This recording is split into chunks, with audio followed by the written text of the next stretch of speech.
Hi friends, now we're not gonna see कि work done in reversible isothermal process जो होती है वो हम कैसे फाइंड आउट करें। और जैसा कि हमें पता है ये काफ़ी इम्पॉर्टेंट होता है, तो हमें ये देखना भी बहुत ज़्यादा ज़रूरी है।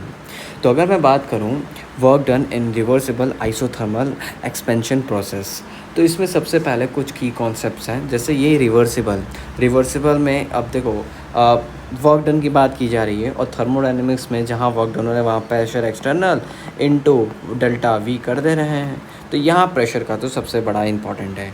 और रिवर्सिबल प्रोसेस में हमने एक चीज़ पढ़ा है कि pressure external is equals to pressure of gas होता है। ये बस जानने वाली चीज़ है, इसका कोई यूज़ नहीं आएगा। ऑल्सो ये एक बहुत पुराना सा पता नहीं क्या है, मुझे भी नहीं पता, बट हाँ ये होता है पी वी बराबर NRT होता है। ठीक है, तो क्या मैं यहाँ पे pressure is equals to NRT upon V लिख सकता हूँ? बिल्कुल। तो क्या अब यहाँ से मैं P is inversely proportional to 1/V लिख सकता हूँ क्या? हाँ लिख सकता हूँ, वाई नॉट। तो अगर मैं इस कांस्टेंट को हटाऊँ तो क्या P is equals to inverse को हटाऊँ तो क्या यहाँ से P is equals to K/V आएगा? कुछ K कांस्टेंट हो जाएगा, बिल्कुल हो जाएगा। तो क्या P इंटू वी अगर मैं कर दूँ तो ये बराबर K आएगा क्या? बिल्कुल यही आएगा। तो अगर ये K आएगा तो कोई और अगर मान लो कुछ P डैश और V डैश है, ये भी बराबर K आएगा। ये P1 V1 है तो ये भी बराबर K आएगा। P2 V2 है तो ये भी बराबर K आएगा, जाहिर सी बात है। तो क्या मैं यहाँ पे P1 V1 equals to P2 V2 लिख सकता हूँ? बिल्कुल। तो क्या V1 अपॉन V2 में P2 अपॉन P1 लिख सकता हूँ क्या? बहुत सही, ये मैं लिख सकता हूँ। हमने सारे चीज़ें जो उपयोग में आएंगे वो मैंने लिख दिया है। अब यहाँ पे एक बस डायग्राम बना लेते हैं कुछ अच्छा सा, और ये हो गया अपना एक अच्छा सा डायग्राम। और ये है अपना P1, ये है अपना P2, ठीक है, P2, और यहाँ पे ये है अपना वॉल्यूम 2। अब हमसे कहा जा रहा है कि फाइंड वर्क डन कितना हुआ ये फाइंड आउट करो। वर्क डन करने के लिए तुम W बराबर, क्या ये एक वेरिएबल है? बिल्कुल ये एक वेरिएबल है, तो हम इंटीग्रेट कर सकते हैं, जो कि हमने लेक्चर 1 में देखा था।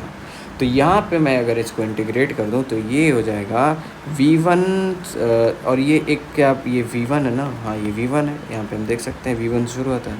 तो यहाँ पे P एक्सटर्नल उसको लिखने की मुझे ज़रूरत भी नहीं है, सॉरी, आखिरी में ही लिख दूँगा। PdV V1 से लेके V2 तक ये होगा, बिल्कुल हो जाएगा। और ये बताओ क्या मैं यहाँ पे P को मैं NRT अपॉन V लिख सकता हूँ क्या? यहाँ पे बिल्कुल लिख सकता हूँ। तो क्या यहाँ पे मैं work done is equals to integration of NRT upon V dV लिख सकता हूँ क्या? V2 से V1 से V2।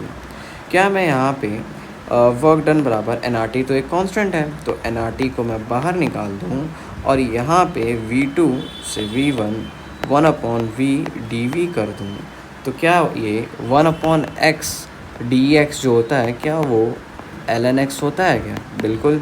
तो वैसे ही W बराबर NRT, ये मैं ln V सॉरी, कहाँ से कहाँ तक? V1 से V2 तक ऐसे लिख सकता हूँ। तो क्या W बराबर NRT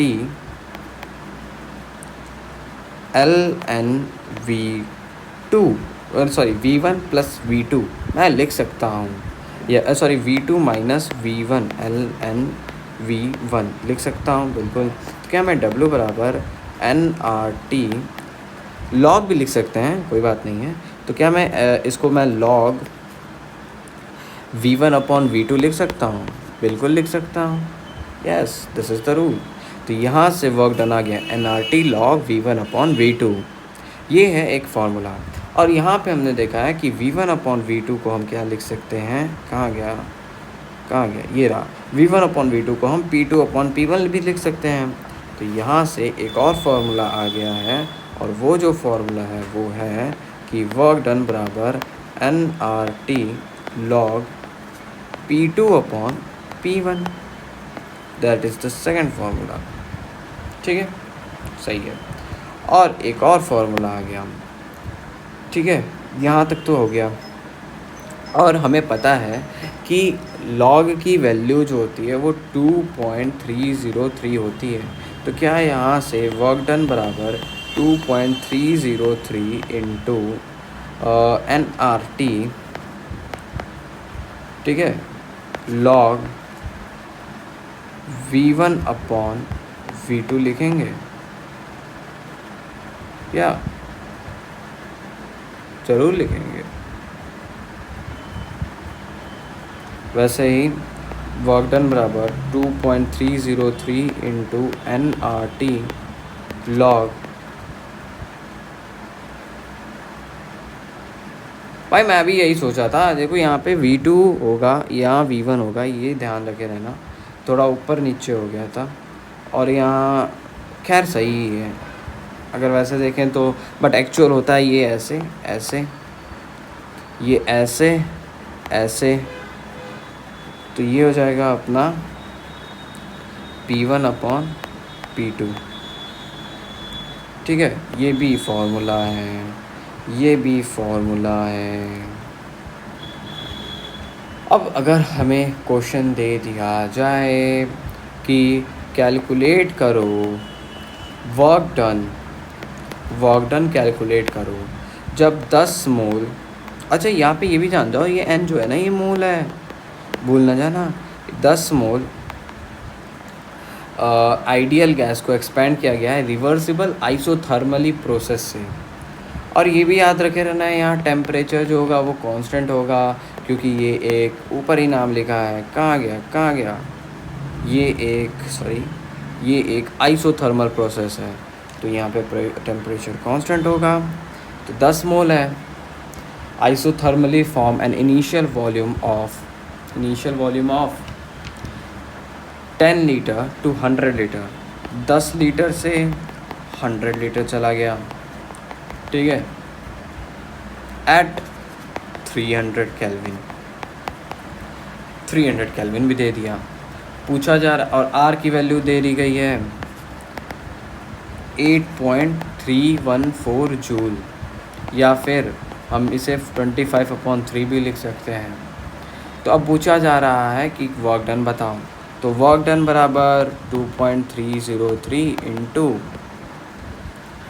2.303 into NRT log V2 upon V1 हो सकता है, बिल्कुल।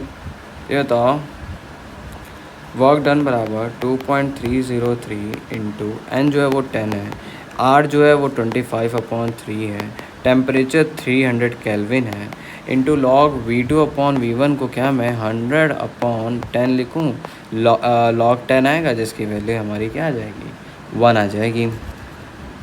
ठीक है, तो यहाँ पे ये हो जाएगा 100, और यहाँ से W बराबर 2.303 इंटू 1000 कर सकता हूँ क्या, ये 100 था, ठीक है, इंटू 10,000 हो जाएगा, into 25।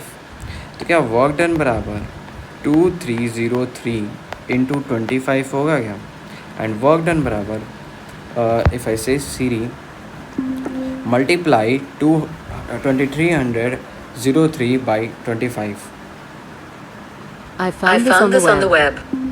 multiply 2303 by 25, It's 57,575. 575, that is the answer। ठीक है।